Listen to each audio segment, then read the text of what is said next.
Hello dear students, welcome to AEC plus YouTube channel powered by advance engineering classes. इस particular session में हम आपके लिए लेकर आए हैं लेटर एनालॉगी का ये सेशन होने वाला है, जिसमें हम एनालॉगी के एक टाइप के बारे में डिस्कशन करने वाले हैं। जैसा कि हम प्रीवियसली डिस्कस कर चुके हैं, analogy, word analogy, image based analogy और अब लेटर एनालॉगी एक टाइप होता है, जिसमें हम सबसे पहले लेटर एनालॉगी को स्टार्ट करेंगे। फिर हम एनालॉगी के दूसरे टाइप वर्ड एनालॉगी के बारे में डिस्कशन करेंगे। प्रीवियस सेशन में हमने डिस्कशन किया कि आपको लेटर्स की जो न्यूमेरिकल वैल्यू है, उनकी स्थिति जो है ABCD में संख्यात्मक रूपांतरण जो उनका है वो आपको मेमोराइज करना है, याद करना है, तभी आप इन क्वेश्चंस को सॉल्व कर पाएंगे। कोडिंग, डिकोडिंग, एनालॉगी और क्लासिफिकेशन और अल्फाबेटिकल सीरीज, ये सभी टॉपिक के लिए लेटर्स की संख्यात्मक रूपांतरण, न्यूमेरिकल वैल्यूज आपको पता होना चाहिए। ठीक है, साथ में हमने ये भी देखा था कि दो अपोजिट लेटर्स की हम कैसे फाइंड करते हैं। जैसे ए और ए का अपोजिट लेटर जेड है, सी का अपोजिट लेटर कौन सा है, तो उसको पता करने के लिए हमने क्या किया था, 27 माइनस सी की जो पोजीशन है, तो वो क्या होता है, 27 माइनस 3 इज इक्वल टू 24, और 24 जो होता है वो एक्स की वैल्यू होती है। जैसे हमें पता करना है कि पी का अपोजिट लेटर क्या होगा, तो 27 माइनस 16, और 16 अगर हम माइनस करेंगे 27 में से तो बचेगा हमारे पास 11, और 11 जो होता है उसकी वैल्यू अपने आप में क्या होती है, वो होता है k। ठीक है, अब हम एनालॉगी में जो डिस्कशन करने वाले हैं वो क्या है, बहुत सिंपल सा है। इन्हीं जो हमारे पास लेटर्स की जो न्यूमेरिकल वैल्यूज है, इनके ही बेस पे कुछ क्वेश्चंस फॉर्म होते हैं। एक लॉजिक होता है, उसको हमें क्रैक करना होता है। इस तरह के questions number based, word based और ये लेटर बेस्ड सभी तरीके से आते हैं। आज हम सिर्फ लेटर एनालॉगी पे डिस्कस करेंगे, फिर हम नंबर एनालॉगी पे भी आएंगे। ये आपने बहुत देखा होगा, जैसे क्वेश्चंस में आपको दिखा होगा कि यहाँ 5 लिखा है, फिर यहाँ डबल डॉट लिखा है, रेशियो का साइन बना है, फिर यहाँ पर 25 लिखा है, फिर यहाँ पर आपको दिया है कि अगर यहाँ 6 लिखा हो तो यहाँ पर क्या लिखा होना चाहिए। ठीक है, अगर किसी लॉजिक से 5 को 25 लिखा जाता है तो उसी लॉजिक से 6 को क्या लिखा जाएगा, उसी लॉजिक के आधार पर 6 को क्या लिखा जाएगा। ये इस तरह के क्वेश्चन, इसी को एनालॉगी बोलते हैं। ठीक है, बहुत टेक्निकल लैंग्वेज में नहीं जाते हैं। इसी तरह के लॉजिक्स हमें लेटर के बेसिस पे क्रैक करने होंगे। जैसे कि यहाँ पर लिखा है हमारे पास इस क्वेश्चन में, EDC को RQP लिखा जाता है किसी सांकेतिक भाषा में, या कोडिंग डिकोडिंग की टर्म में अगर हम इसे बोले कि किसी सांकेतिक भाषा में EDC को RQP लिखा जाता है, तो LKJ को क्या लिखा जाएगा। यहाँ पर ये इस तरह का है, और यहाँ डायरेक्शन आप पढ़ लें, select the related letter from the given alternatives. ठीक है, इस पैटर्न के बेस पर, इन दोनों के बीच में जो रिलेशन है उस बेसिस पर, इससे कौन सा जो है लेटर का ग्रुप इन जो गिवन ऑप्शन में से मेल खाता है, कौन सा लेटर का ग्रुप जो है हमारा आंसर होगा, इसी लॉजिक के बेस पे। ठीक है, तो अब हमारे पास लिखा है यहाँ पर E, उसके बाद D, C, और उसके बाद लिखा है हमारे पास R, Q और P। अगर हम इनके बीच में रिलेशन निकाल लेते हैं तो हम अगला जो हमारे पास क्वेश्चन की फॉर्म में दिया है L, हम ये भी बता पाएंगे कि इसमें किस तरीके सब्सट्रैक्शन, एडिशन करके, या फिर पोजीशन रिवर्स करके, या अपोजिट लेटर्स के फॉर्म में किस तरह के लॉजिक से ये इसका आंसर फॉर्म होगा, और इनमें से कौन सा ऑप्शन हमारा आंसर होगा।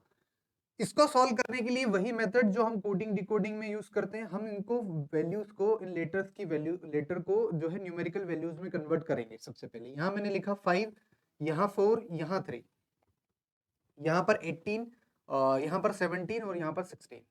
ठीक है, आपस में देखिए रिलेशन किस किस तरीके की हो सकती है, मैं आपको पहले ये बता देता हूँ। आप ये सोचे कि ई का रिलेशन आर से होगा, ऐसा जरूरी नहीं है। कुछ केसेस में होगा, कुछ केसेस में नहीं होगा। पूरे ग्रुप ऑफ लेटर का रिलेशन हो सकता है कि एक साथ एक एक कह सकते हैं कि पूरा ग्रुप जो है एक एक लॉजिक लेकर चले, और वही लॉजिक अगले वाले ग्रुप में रिपीट हो जाए।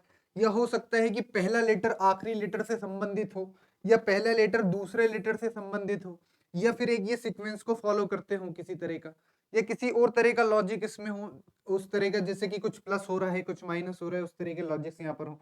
तो हमने ये देखा कि इस बार तो क्या हुआ है कि ये जो 5 है इसको 18 लिखा गया है, 4 जो है उसको 17 लिखा गया है, और 3 को 16 लिखा गया है।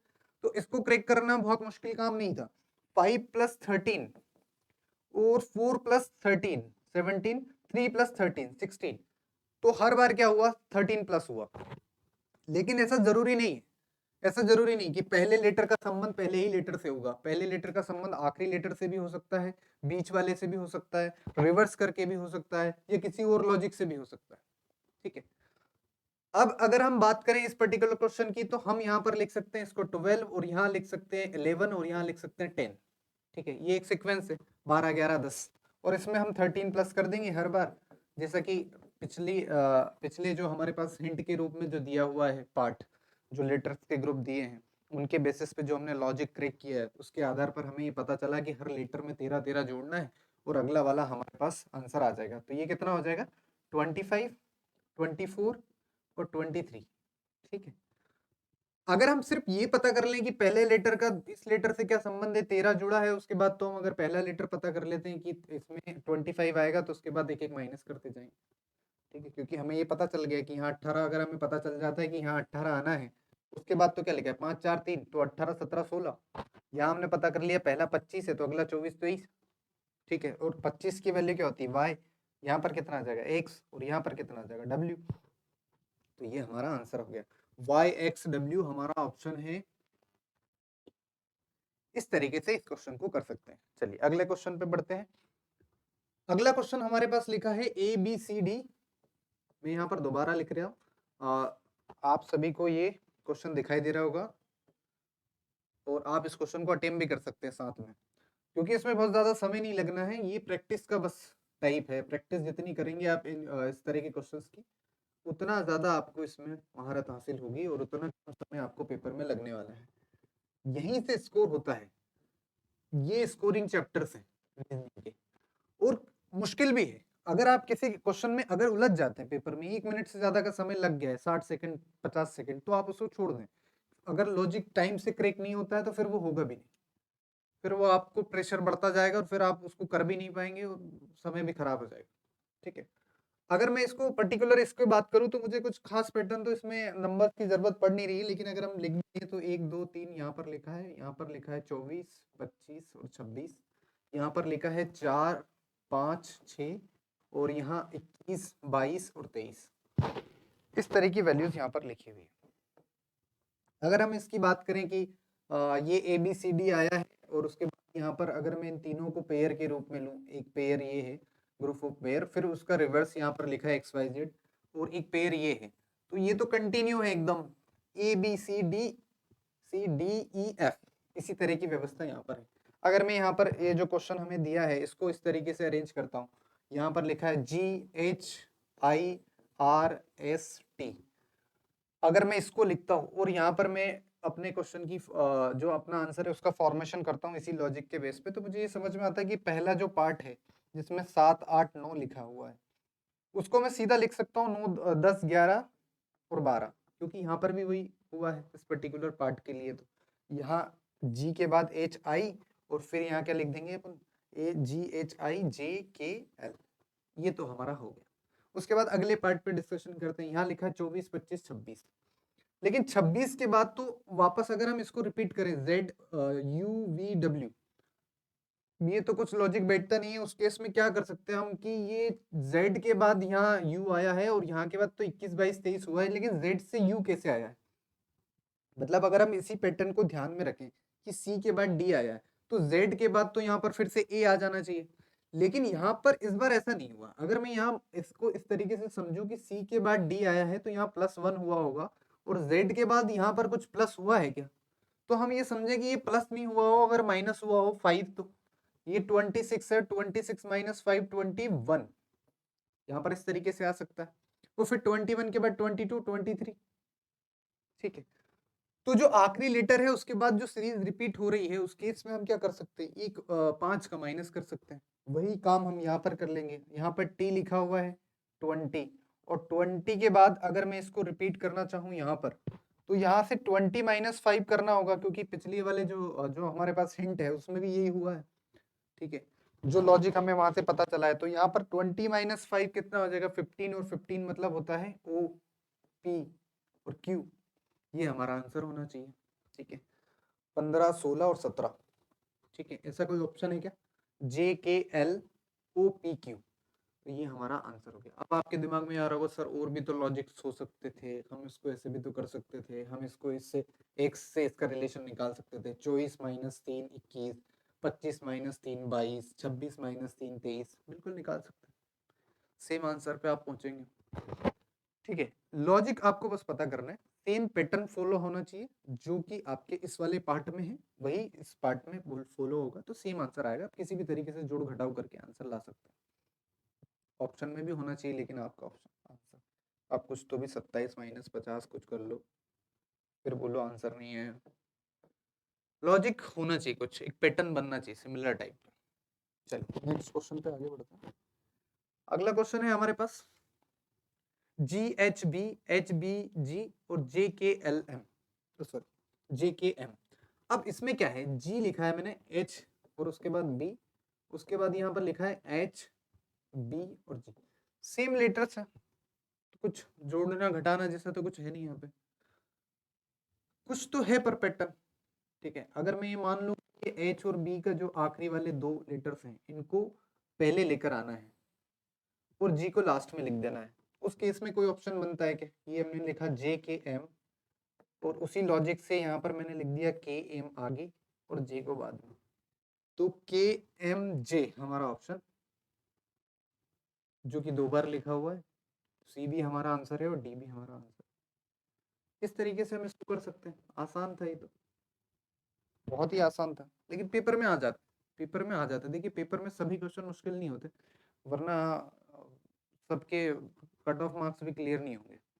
ठीक है, पेपर में 70-80% कंटेंट आसान होता है, टाइम कंज्यूम करने के लिए 10% कंटेंट ऐसा होता है जो किसी से नहीं बनता। उसमें बहुत ही लेंदी क्वेश्चंस होते हैं और सभी स्टूडेंट यही गलती करते हैं कि जो क्वेश्चन मुश्किल है उसी में लगे हुए हैं, उसमें 5 मिनट बर्बाद कर दिए। एक और क्वेश्चन आया जिसमें 5 मिनट बर्बाद कर दिए, 10 मिनट ये खत्म हो गया।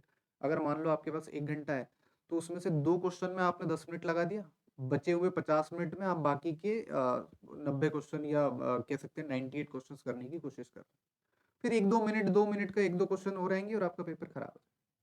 आता आपको सब था, आप जब घर आके देखेंगे तो आपको पूरा पेपर, मतलब 2-3 क्वेश्चन छोड़ दे तो आपको लगभग सारे क्वेश्चन आते थे। रीजनिंग और मैं इसकी बात कर रहा हूँ, नॉन टेक्निकल सेगमेंट की। तो ये होता है, आप जब भी आपको डिफिकल्ट क्वेश्चन दिखे आप उसको लीव कर दो, आसान क्वेश्चन भी होगा पेपर में। ठीक है, समय तो वैसे ही हमारे पास कम होता है, मतलब ऐसे बहुत कम कैंडिडेट्स हैं जिनके साथ ये होता है कि मतलब उन्हें पूरा पेपर कर लिया है और उसके बाद भी उनके पास 10 मिनट बचे हुए हैं। ठीक है, फिर वो एक किसी लेंदी क्वेश्चंस के साथ लगे हुए हैं उसको सॉल्व करने में।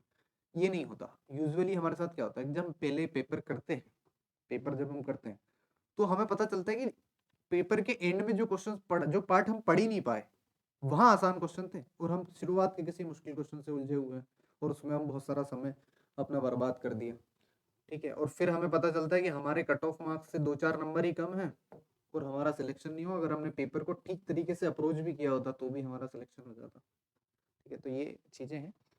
अब अगर हम बात करें BHFYWU, ये हमारे पास क्वेश्चन है, इसमें हमें लॉजिक पता करना है, तो मैं क्या करता हूँ, इसको 2 लिख लेता हूँ, इसको 8 लिख लेते हैं, इसको 6 लिख लेते हैं, इसको 25, इसको 23 और इसको 21। अब भाई इसमें तो कोई लॉजिक मुझे दिख नहीं रहा है, आपको कुछ दिख रहा है क्या? अगर हम इसको इस तरीके से देखें, 2 और y के बीच में कोई लॉजिक, 8 और 23 के बीच में कोई लॉजिक, 6 और 21 के बीच में कोई लॉजिक, ये तो इसका अपोजिट लेटर है सीधा सीधा।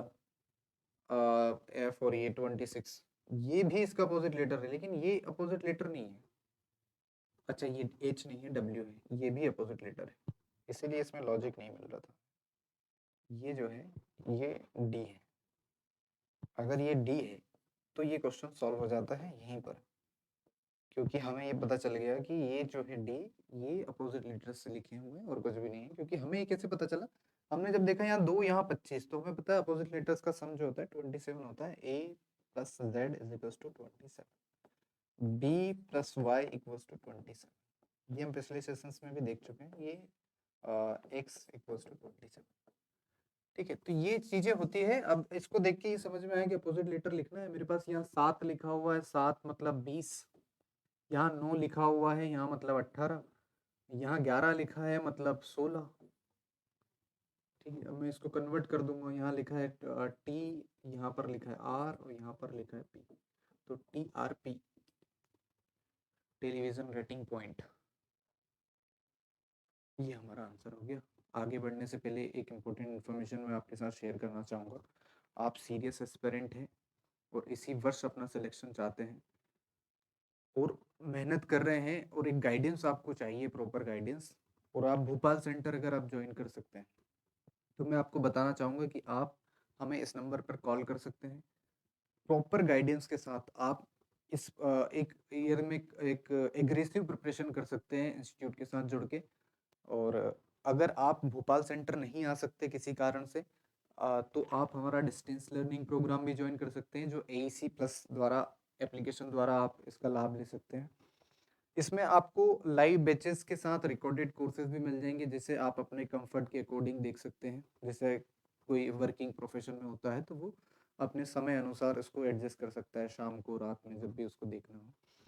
लाइव बैचेस का मतलब ये है कि इंटरेक्टिव सेशंस होते हैं जिसमें आप डिस्कशन कर सकते हो, फैकल्टीज से अपने क्वेश्चंस लाइव पूछ सकते हो, कमेंट बॉक्स में आप अपना क्वेश्चन पुट कर सकते हो। जबकि हम बात करें एग्जाम ओरिएंटेड टेस्ट सीरीज, जैसे कोई एग्जाम नियर बाय है, 2 महीने में कोई एग्जाम है, जब अभी SSC JEE मेंस की एग्जाम्स आने वाली है, उससे रिलेटेड भी यहाँ टेस्ट सीरीज चल रही है, वो आप ज्वाइन कर सकते हो। रिवीजन कोर्सेज जैसे कि कैप्सूल कोर्स जो होता है, मैं कहना चाह रहा हूँ कि रिवीजन कोर्सेज का मतलब जैसे कि कैप्सूल कोर्स है जिसमें आप कोई एक सब्जेक्ट का रिवीजन करना चाहते हैं, एक कोई पर्टिकुलर सब्जेक्ट है जो आपका वीक है, उसका रिवीजन करना चाहते हैं, तो रिवीजन कोर्सेज भी आपको यहाँ पर देखने को मिल जाएंगे। साथ में ही आप फ्री स्टडी मटेरियल के साथ, ये एक कंप्लीट पैकेज है आपकी SSC JEE RRB JEE जैसे स्टेट JEE एग्जाम्स के लिए। ये एक पूरा सॉल्यूशन है आपके लिए। ये एक पर्टिकुलर एप्लीकेशन सफिशिएंट होगी। आप सीरियस एस्पिरेंट है, खूब मेहनत करिए उसके साथ, तो आपको बहुत जल्दी बेहतरीन रिजल्ट मिलेंगे, मतलब आपका सिलेक्शन हो जाएगा। चलिए, HUNTER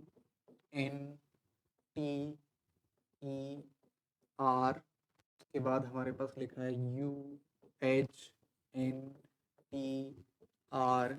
देखिए, तो लिखते लिखते ये समझ में आया कि यही लेटर्स दोबारा यूज हुए हैं, इसमें कुछ नया नहीं किया गया है।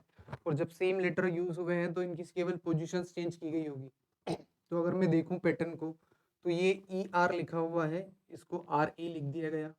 यहाँ पर NT लिखा है, NT वाले पार्ट को NT ही लिखा गया। उसके बाद HU को इनने क्या कर दिया, UH कर दिया है। ठीक है, तो हमें यही पैटर्न फॉलो करना है, आंसर बताना है। तो हमारे पास क्या है, इसको लिख दूंगा मैं AMNA जैसा लिखा हुआ है, G को लिख देंगे EG, और ये हमारा आंसर हो गया। AMNA NA और EG, ये हमारा आंसर। तरीके से आप इस क्वेश्चन को कर सकते थे, आसान है। चलिए, अगला क्वेश्चन हमारे पास यहाँ पर आ जाता है। CANOEIFRR और G, ये क्वेश्चन है। अब हम क्या करना है, वही जब हमें समझ नहीं आता तब हम क्या करते हैं, इसको नंबर्स में कन्वर्ट कर लेता है। डायरेक्ट समझ नहीं आ रहा है तो 14, 15 और 5, यहाँ पर लिखा है 9, यहाँ 6, यहाँ 18 और 18 और यहाँ पर 7।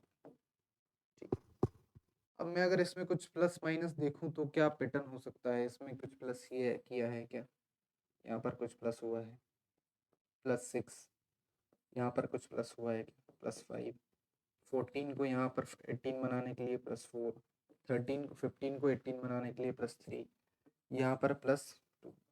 तो ये पैटर्न हमने क्रैक कर लिया। सिर्फ नंबर में कन्वर्ट करके न्यूमेरिकल वैल्यू लिखकर हमें समझ में आता है कि किस तरीके से क्वेश्चन को करना है। तो उसी बेस पर अगर हम इस जो हमारे पास क्वेश्चन दिया है इसको सॉल्व करते हैं, तो इसमें क्या करना होगा हमें कि ये जो पहला लेटर है इसमें क्या प्लस करना है, इसमें प्लस करना है हमें। सबसे पहले हमने क्या प्लस किया, 6, तो हम सबसे पहले इसमें 6 प्लस कर देंगे। तो 13 + 6 कितना होता है, 19, और 19 के लिए हम क्या लिखेंगे, एस। तो अब हमारे पास देखिए, पेपर में इस तरीके से भी इसको कर सकते हैं। अब हमारे पास यहाँ इतने ऑप्शंस हैं। अब मुझे पता चल गया कि पहला लेटर तो एस होना चाहिए, तो केवल 2 ही ऑप्शन बचे मेरे पास, केवल मेरे पास 2 ही ऑप्शन है, या तो सी होगा या डी होगा। ठीक है, अगला लेटर है यू, इसमें जेड लिखा है, इसमें डब्ल्यू लिखा है, मतलब केवल मुझे ये पता करना है कि u प्लस 5 मतलब 21 प्लस 5 कितना होता है। 21 प्लस 5 होता है 26 और 26 मतलब होगा z और ऑप्शन नंबर सी मेरा आंसर। क्योंकि चार ही ऑप्शन है, चार में से एक होना है और हमें 2 लीटर से ही पता चल रहा है कि यही एक ऑप्शन है जिसमें s और z साथ में आते हैं।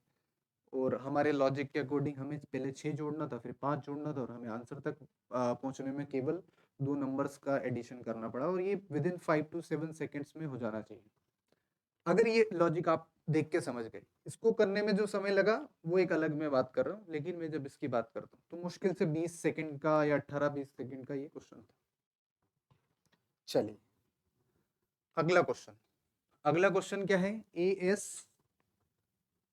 AS DF GH JK, इसको FD SA KJ HG वही लेटर यूज हुए हैं। हाँ जी बिल्कुल वही लेटर यूज हुए हैं, रिपीट। अगर हम ग्रुप ऑफ लेटर की बात करें कि पहला ग्रुप जो है, अगर मैं इसको डिवाइड कर दूं कि पहले 4 लेटर्स को कुछ पैटर्न बन रहा है क्या, तो इस तरीके से AS और ये यहाँ पर 4 लेटर और यहाँ पर 4 लेटर, तो इसमें 4 लेटर का क्या पैटर्न है कि जो DF वाला पार्ट है उसको यहाँ FD करके लिख दिया, जो AS वाला पार्ट है उसको SA करके लिख दिया। इसी तरीके से यहाँ हुआ होगा, GH वाला जो पार्ट है उसको लास्ट में कर दिया और उसको क्या लिख दिया HG, और JK वाला जो पार्ट है उसको लिख दिया KJ और आगे कर दिया, इस तरीके से। ठीक है, अब हम वही अपने क्वेश्चन के साथ करने वाले हैं। हमारे पास है QWERTYUI,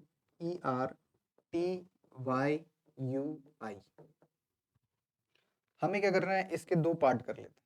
ठीक है, सबसे पहले ER की बात करते हैं, तो ER जो है उसको क्या लिख देंगे हम RE। फिर उसके बाद बात करते हैं QW की, तो इसको क्या लिख देंगे WQ। उसके बाद करते हैं TYUI, तो UI को हम पहले लिख देंगे और TY को बाद में। तो UI को अगर हम पहले लिखेंगे तो क्या लिख देंगे IU और TY को लिखेंगे तो YT। इस तरह का हमारा आंसर होगा REWQ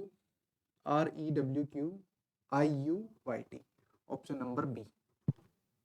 ठीक है, अगला क्वेश्चन साथ में सॉल्व करें तो आपको ज्यादा हेल्प मिलेगी। एक वर्ड लिखा है यहाँ पर अक्षय, अक्षय को BKUHDY लिखा गया है किसी भाषा में, भाषा क्या कोडिंग डिकोडिंग में इस तरीके से बोलते हैं, लेकिन यहाँ पर किसी लॉजिक से, ठीक है, किसी लॉजिक से इसको इस तरीके से लिखा जाता है, तो इसको किस तरीके से लिखा जाएगा उसी लॉजिक के बेस में। तो अगर मैं इसको इसी तरीके से देखूं कि ए को लिख दिया है बी, के को एज इट इज लिखा है, एस को लिख दिया है यू, एच को एज इट इज लिखा है, ए को लिख दिया है डी और वाई को एज इट इज लिखा, मतलब ए को लिखा है बी मतलब सी का हो जाएगा यहाँ पे डी, फिर ए एज इट इज लिखा जाएगा, फिर एन के बाद एक और लेटर इसमें क्या करना है, एस के बाद हो गया 19 के बाद सीधा 21, मतलब 2 जोड़ा है, तो 14 में 2 जोड़ेंगे तो 16 हो जाएगा, यहाँ आ जाएगा पी। फिर वी को मैं एज इट इज लिख देता हूँ, फिर ए में जो है मैं 3 जोड़ देता हूँ क्योंकि यहाँ पर ए को 4 बना दिया, एक को 4, तो यहाँ पर एक को फिर से 4 बना देते हैं, यहाँ लिख देते हैं डी और यहाँ लिख देते हैं एस। तो DAPVDS हमारा आंसर होगा। इसमें ऑप्शन बाय लिखा हुआ है, तो ये मिसप्रिंट है, आखिरी का लेटर जो है वो रिपीट होना चाहिए, क्योंकि हमारे पास जो पैटर्न है उसमें 6 ही लेटर है और यहाँ भी 6 लेटर है, तो आखिरी का लेटर तो सेम टू सेम लिखा हुआ है, तो यहाँ पर भी एस लिखा है तो यहाँ पर भी एस लिखा होना चाहिए, ऑप्शन नंबर ए। ठीक है, इस तरह के क्वेश्चंस पेपर में आते हैं। यहाँ पर क्या होता है कि माइंड की जो हमारी कह सकते हैं कि उस समय जो उपलब्धता है वो सुनिश्चित होनी चाहिए। माइंड की कह सकते हैं कि कितना एक्टिव है उस समय दिमाग आपका, उस पर निर्भर करता है। और जितना एक्टिव आपका दिमाग रहेगा उतनी जल्दी ये क्वेश्चन सॉल्व होंगे पेपर। OKPG, क्योंकि इसमें कुछ बहुत ज्यादा करना नहीं होता, लेकिन लॉजिक आप तब क्रैक कर पाओगे जब दिमाग आपका पूरी तरह से फोकस्ड, कोई तनाव ना हो उसमें। ठीक है, जो अब सिंपल सिंपल सी चीज भी उलझ जाती है, रीजनिंग का यही है। ये है 18, 18 को लिखा 15, ये है 18 को लिखा है इनने 15। देखिए मुझे मतलब इतना प्रैक्टिस हमने इसका किया है, पढ़ाते पढ़ाते हो ही जाती है। आप भी प्रैक्टिस कर सकते हैं, लेकिन बहुत आसान प्रोसेस है। लेटेस्ट में आपको नंबर्स देखने लगेंगे तब आप बहुत जल्दी कर पाएंगे क्वेश्चंस को। जैसे ये आर जो है, ये आर आर नहीं दिखता है, 18 दिखता है, ये 15 दिखता है, ये 16 दिखता है, तब ये बहुत जल्दी होता है कि आर 18 को मैंने 15 लिखा है तो -3 किया होगा, ठीक है। उसके बाद 16 को मैंने 11 लिख दिया तो 16 -5 किया होगा। 11 को मैंने 16 लिख दिया है, ऐसा कुछ हुआ है, ठीक है। 11 को मैंने 16 लिख दिया तो +5 किया होगा। और यहाँ पर इसको मैंने 7 लिख दिया तो +2 किया होगा, +3, ठीक है। तो एक अजीब सा पैटर्न है, पहले -3 किया, फिर -5 किया, फिर +3 किया और +5 किया, फिर +3 किया। इस तरह का एक पैटर्न है, मतलब 3 और 5 का प्लस माइनस करके कॉम्बिनेशन बना के क्वेश्चन फ्रेम है। वही लॉजिक से हमें अपना क्वेश्चन सॉल्व करना है। हमारे पास जो लेटर का ग्रुप है उसमें लिखा है J, F, O और N, ठीक है। सबसे पहले लेटर में -3 करके अगला लेटर लाना है, तो मैंने -3 करना है बस, और ये हमारा आंसर आ जाएगा इस तरीके से। J में मैं -3 करूंगा तो 7 बचेगा। तो G से कितने ऑप्शन शुरू हो रहे हैं, पहला और आखिरी, ठीक है। उसके बाद दूसरा जो लेटर है उसमें हमने -5 करना है, तो 5 में से 6 में से 5 गया तो 1 बचा, ए आंसर। तो इसमें किसी में ए है क्या, नहीं है। उसके बाद अगला लेटर जो है हमारे पास, उसमें +5 करना है, तो ओ में 5 प्लस करेंगे 20 आ जाएगा, टी यहाँ पर आना चाहिए, ठीक है। ऑप्शन तो बिल्कुल मैच नहीं कर रहा है। एन में +3 करना चाहिए हमें लास्ट लेटर में, तो यहाँ पर 14 माइनस +3 17, 17 मतलब क्यू। तो GATQ ये हमारा आंसर है, लेकिन एग्जामिनर के पर्सपेक्टिव में ये हमारा आंसर नहीं है। एग्जामिनर ये चाहता है कि जो ये पीके है आपका, जिसमें ये पीके लिखा हुआ है, उसमें क्या करा है एग्जामिनर ने कि यहाँ पीके को केपी लिख दिया है बस। तो पहले और आखिरी लेटर के साथ बस ये प्लस और माइनस कर रहा है, मतलब पहले लेटर में -3 कर दो और आखिरी लेटर में +3 कर दो। क्यों हमें कैसे पता चला, हमें ये पता चला कि हमारा ऑप्शन किसी भी, हमारा जो आंसर है वो किसी भी ऑप्शन से मैच नहीं कर रहा। उस केस में हम ये देखेंगे कि हमारे जो आखिरी की जो वैल्यू है उसमें तो -3 करना ही था, और आखिरी का जो लेटर है उसमें +3 करना था, उससे हमारा आ गया। लेकिन ये जो बीच के दो लेटर्स हैं, इस तरह की कोई व्यवस्था यहाँ पर है नहीं, तो यहाँ पर मैं OF लिख सकता हूँ उस केस में, OF, क्योंकि हमने क्या किया है, यहाँ PK को KP लिख दिया। तो OF वाला जो ऑप्शन है हमारा, GOF, GOFQ, GOFQ, ये हमारा आंसर हो गया। इस तरीके से आप इस क्वेश्चन को क्रैक कर सकते हैं, ठीक है। आगे बढ़ते हैं। अगला क्वेश्चन है हमारे पास FJULBOQQ, ठीक है। अब इसमें कोई लॉजिक कैसे पता करेंगे, यहाँ को लिख देते हैं 6, यहाँ पर 10, यहाँ 21, यहाँ 12, यहाँ 2, यहाँ पर 15, यहाँ पर 17, यहाँ पर 17, ठीक है। तो कुछ माइनस हुआ है, कुछ प्लस हुआ है, ऐसा है, या किसी और तरीके का यहाँ संबंध आपको दिखाई दे रहा है, अपोजिट लेटर्स का कुछ मील है क्या, चलिए पता करते हैं। यहाँ पर अगर हम इसको माइनस करते हैं 4, यहाँ पर 5 प्लस करते हैं, और यहाँ पर माइनस करते हैं 4, और यहाँ पर +5 करते हैं, तो हमारा आंसर मिल जाएगा, ठीक है। देखिए जैसे न्यूमेरिकल वैल्यूज में इसको कन्वर्ट किया, हमारा आंसर आ गया। हमें सिर्फ यही लॉजिक इस पर्टिकुलर क्वेश्चन में अप्लाई करना है, मतलब इस पर्टिकुलर सेट ऑफ लेटर्स में अप्लाई करना है। तो यहाँ पर एल लिखा है, सबसे पहला लेटर जो है हमारे पास एल है, एच है, आर है और यू है। अब इन लेटर्स के साथ क्या करना है भाई, पहले -4, फिर +5, फिर -4, फिर +5, -4 +5, -4 +5, ठीक है। यहाँ हमारा आंसर आ जाएगा। आंसर लिख लेते हैं फटाफट, जल्दी से जोड़ घटाव करो। 12 - 4 कितना होता है, 12 - 4 कितना होगा, 8, 15, 8 + 5 कितना होगा, 13, और 18 - 4 14,